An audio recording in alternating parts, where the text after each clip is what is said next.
There's something about walking down the hall and it's kind of like a beehive. There's always something going on. There's just a hum about the place. You can tell it's being used. And there are these study spaces, especially the study spaces that are right across from my office on the first floor, where students will sit and work for all hours, and I can just pop out and answer their questions and throw some stuff up on the whiteboard. There's just this community of learning that has developed in our common spaces that we never had before.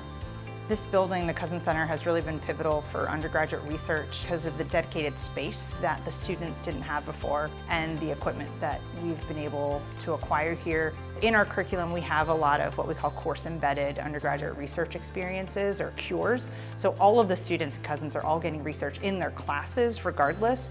And then on top of that, there's additional opportunities for undergrad research to be kind of this one-on-one interaction with faculty, this apprentice-style research. Probably the most important piece of research that I've been a part of is undergraduate research, independent research with Dr. Alford. This has been especially beneficial because I was able to gain a lot more confidence in the lab.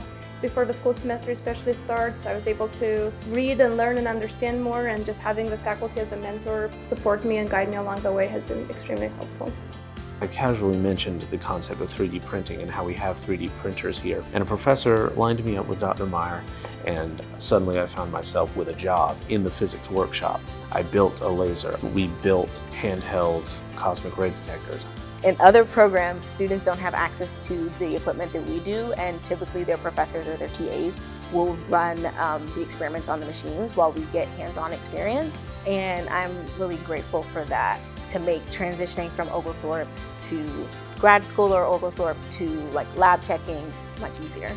Our students are collecting data, they're troubleshooting, they're operating instruments themselves, and that's, I think, really a unique experience that Oglethorpe students are getting that not a lot of other college graduates are. There's just so many more chances for students to engage and for them to feel like their research is important to the Oglethorpe community because it's so visible in this new building.